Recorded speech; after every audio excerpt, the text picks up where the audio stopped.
Olá pessoal, eu sou o professor Eduardo Augusto e na aula de hoje iremos resolver questões da banca Funvap. Nós já temos outra aula aqui no nosso canal sobre a banca, mas vamos aproveitar para resolver algumas questões mais recentes. Antes de iniciar a resolução em si, já se inscreve aqui no nosso canal, deixa nos comentários qual tema ou qual banca você gostaria de ver em nossos vídeos e fica aqui dois convites. O primeiro, para se tornar membro aqui do nosso canal do YouTube. Com valor simbólico, você apoia o nosso trabalho e também tem acesso a alguns benefícios, como acesso antecipado a novos vídeos, acesso a vídeos exclusivos e também desconto em nossos materiais. O segundo convite é para conhecer os nossos materiais voltados especificamente para a preparação dos concursos de Educação Física. Você encontra mais informações no link da descrição desse vídeo. Então, sem mais delongas, vamos para a primeira questão. Questão do ano de 2025. Leia atentamente as afirmativas a seguir que tratam dos momentos importantes da história da educação física no Brasil. Primeiro, a inclusão oficial da educação física nas escolas brasileiras ocorreu em 1851 por meio da Reforma Couto-Ferraz.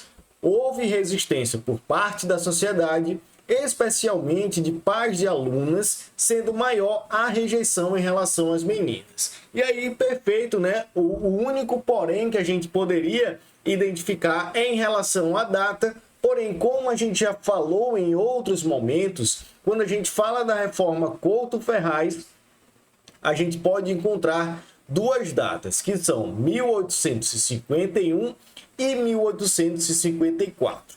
Em 1851, a reforma de fato foi apresentada, porém foi promulgada em si no ano de 1854. Mas, de forma geral, nos concursos a gente vai ver as duas datas e as duas estão corretas, 1851 e 1854.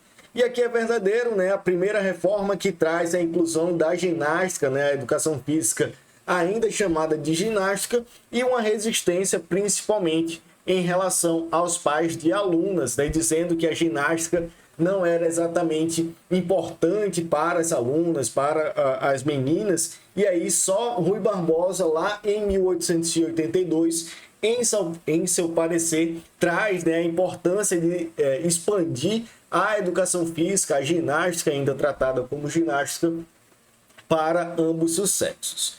Então, até agora, item 1 correto.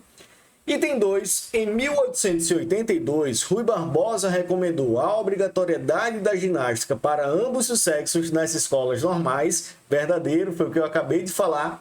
Nessa época, a educação física se confundia com a ginástica, sendo os métodos alemão e sueco os mais utilizados inicialmente e o francês prevalente posteriormente. E aqui também é verdadeiro. Quando a gente fala, né, dessa história da educação física no Brasil, a gente vê que os métodos ginásticos, o alemão foi o primeiro que chegou, o sueco, que tinha essa vertente mais pedagógica, muito defendida por Rui Barbosa e também por Fernando de Azevedo, e aí o método francês, que vem se tornar, inclusive, o método ginástico oficial do Exército lá mais para frente, né, por volta da década de 1920. Então é verdadeiro, de fato, no segundo item. 1882, no parecer de Rui Barbosa sobre a reforma Leôncio de Carvalho, o Rui Barbosa recomenda a obrigatoriedade da ginástica para ambos os sexos, recomenda também a equiparação dos professores de ginástica aos das outras disciplinas, e falando sobre os métodos ginásticos, de fato, os primeiros são alemão e sueco, e mais para frente o método francês. Item 2 também verdadeiro. Item 3, o higienismo foi uma concepção que associava a prática da educação física à melhoria da saúde e da moral da população. Essa ideia foi fortemente influenciada pelas classes médica e militar, e aqui também é verdadeiro, falando da história da educação física, né, das tendências pedagógicas da educação física. De fato, lá a primeira tendência pedagógica da educação física é justamente a tendência higienista, voltada para essa saúde coletiva a partir da saúde individual, né, formando aí indivíduos fortes fisicamente e também moralmente, tendo muito como base principalmente a classe médica, mas também a disciplina da classe militar. Então, terceiro item também está verdadeiro. Nessa primeira questão, os 3 itens são corretos. A alternativa D é a correta da primeira questão. Segunda questão, também de 2025, e aqui eu vou trabalhar rapidamente tanto a segunda como a terceira questão, pois são questões que surgiram em 2025, mas surgem em outras provas da FUNVAP em anos anteriores, e quem acompanha nossas aulas sobre abordagens pedagógicas vai identificar que são tópicos, né, que aparecem em diversas bancas dos concursos de educação física país afora. E aí a gente vai trabalhar rapidamente as questões 2 e 3, pois falam justamente sobre abordagens pedagógicas. Segunda, de acordo com o livro Educação de Corpo Inteiro, de João Batista Freire, qual das alternativas abaixo melhor caracteriza a proposta construtivista na educação física escolar? E aí, relembrando, né, quando a gente fala das abordagens pedagógicas, quem acompanha nossas aulas sobre abordagens pedagógicas, a nossa minissérie das abordagens pedagógicas resumidas, né, as abordagens pedagógicas em 1 minuto, vai lembrar muito bem que eu sempre gosto de trabalhar essas abordagens pedagógicas a partir de palavras-chave. Então, a gente relembra muito bem dessas abordagens a partir da sua obra de referência, dos seus autores de referência, os seus conteúdos e também as palavras-chave, né, que os concursos, as bancas de concurso gostam de utilizar em suas questões. Nessa questão a gente vai falar da abordagem construtivista e quem lembra das nossas aulas de abordagens pedagógicas vai lembrar que a palavra-chave para a gente identificar, a frase-chave para a gente identificar a abordagem construtivista é justamente a construção do conhecimento através da interação do sujeito com o mundo. E quando a gente olha essa alternativa, a gente vê justamente que no item C nós temos estimular a construção do conhecimento por meio da interação do sujeito com o mundo. E aí, uma típica questão sobre abordagens pedagógicas, comum inclusive na banca FUNVAP, a gente vai ver na próxima também, nessa questão especificamente, a abordagem construtivista ligada diretamente à sua frase-chave, construção do conhecimento através da interação do sujeito com o mundo. Segunda questão, item C é o correto. E na terceira, a gente fala da abordagem desenvolvimentista. E quem lembra das nossas aulas, na abordagem desenvolvimentista, a frase-chave é que o movimento é o principal meio e fim da educação física. E aí temos esse item justamente no item D, né?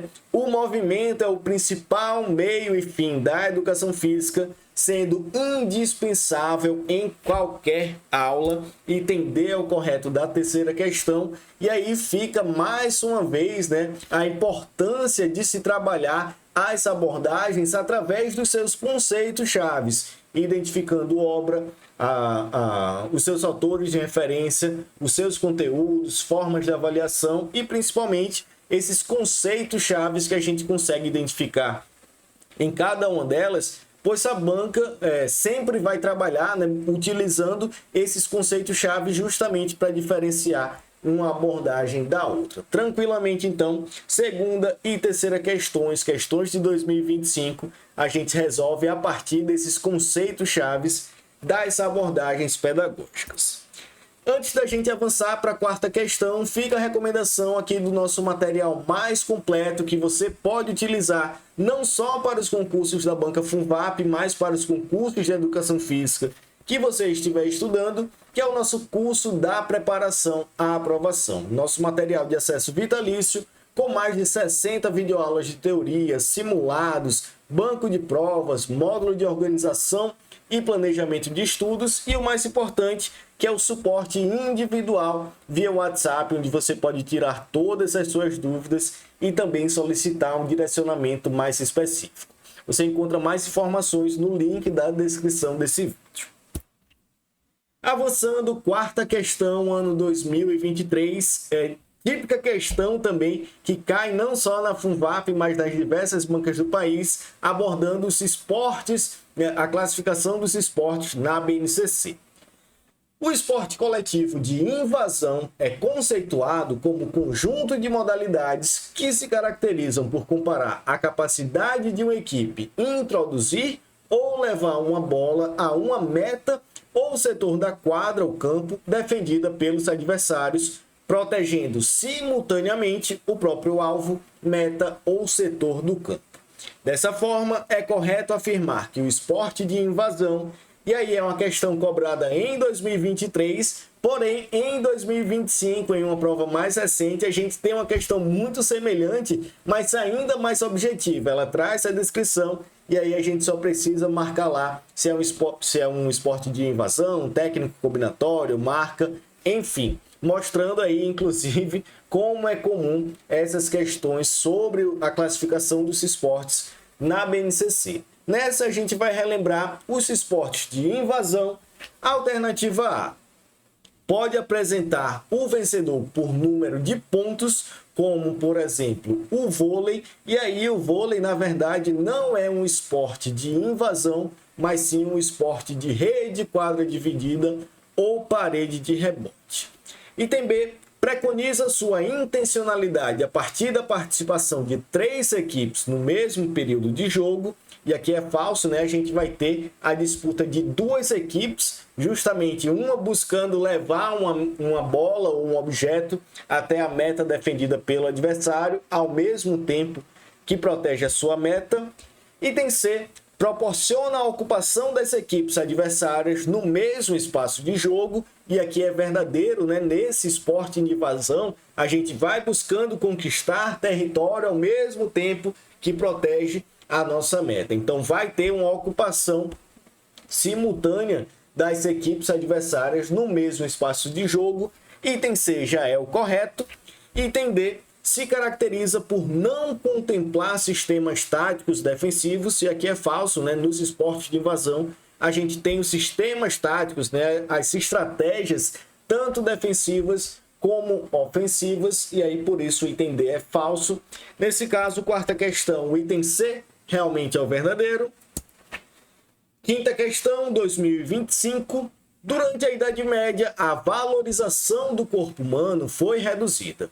Qual fator contribuiu diretamente para essa mudança? E aí a gente tem uma típica questão sobre história geral da educação física, né? Onde a gente vê desde os primórdios da humanidade, desde lá da pré-história, a atividade física sendo utilizada de forma mais utilitarista, né? Para cansar, para se deslocar, e aí a gente vai avançando nessa prática da atividade física ao longo das civilizações, né? Ao longo da história da humanidade. E aí, quando chega na Idade Média, a gente de fato tem uma redução dessa valorização do corpo humano que era muito forte na antiguidade, né? Principalmente lá nos povos gregos, né? A gente tem um culto ao corpo muito destacado. Na Idade Média, a gente tem o oposto disso, uma valorização do corpo humano reduzida com foco aí na religião. Então, como a gente tinha essa associação do corpo ao pecado, a gente de fato teve uma queda em relação à atividade física, né? A atividade física, os esportes estavam mais relacionados às justas dos guerreiros, né? Às cruzadas, a formação do guerreiro que iria batalhar nos campos, mas não necessariamente essa atividade física voltada para o lazer, essa atividade física, essa educação física voltada aí para o culto ao corpo, né, para uma saúde física e assim por diante. Então, na Idade Média, a gente de fato tem uma grande influência da religião, né, da Igreja Católica, que associava o corpo, o culto ao corpo, ao pecado. Quinta questão, então. Item B é o correto. E sexta e última questão, também de 2025. A avaliação da aprendizagem é uma ferramenta fundamental no processo de ensino-aprendizagem, pois permite acompanhar o desenvolvimento dos estudantes de forma contínua e significativa. Na educação física escolar, avaliar vai além de aplicar testes ou atribuir notas aleatórias. Envolve observar, registrar e interpretar o desempenho dos alunos em diferentes momentos e situações. Com base nessa perspectiva, assinale a alternativa incorreta sobre a avaliação em educação física. Item A. Somativa, diagnóstica e formativa são tipos diferentes de avaliações existentes que fornecem dados diversos sobre o desempenho dos estudantes. E aqui é verdade, né? A principal diferença desses tipos de avaliação vai ser o momento em que serão realizadas. A somativa no fim de um processo de ensino-aprendizagem, a diagnóstica no início e a formativa ao longo desse processo. Item A é correto, né? Nesse caso, a gente está procurando o item incorreto. No item B, no início do ano letivo, através da avaliação diagnóstica, é possível conhecer melhor os estudantes, identificando e compreendendo suas necessidades. E aí é perfeito, né? A ideia da avaliação diagnóstica é justamente capturar, né? Coletar essas informações para nortear, para direcionar esse processo de ensino-aprendizagem ao longo do período. Item B, correto. Item C, os diferentes instrumentos avaliativos visam somente a classificação dos alunos com aplicação de provas que resultam na atribuição de notas e ou conceitos. E aqui é falso, né? A aplicação de provas pode ser um instrumento avaliativo, mas teremos várias outras possibilidades, desde a autoavaliação, questionários, rodas de conversa e assim por diante. Então, os instrumentos avaliativos vão muito além de uma aplicação de uma prova e da atribuição de um conceito. Por isso, o item C é incorreto. E item D, produções orais, questionários, seminários, autoavaliação e observação de desempenho são exemplos de instrumentos avaliativos que podem ser utilizados pelos professores. E aqui também é correto. Sexta questão, então, de fato, o único incorreto é o item C. E com isso finalizamos essa nossa aula resolvendo questões da FUNVAP. Qualquer dúvida, fico à disposição tanto aqui no nosso canal como lá no nosso Instagram, @concurso Cedefísica. Lembrando, fica o convite para conhecer os nossos materiais no link da descrição desse vídeo. Então é isso, muito obrigado e até a próxima.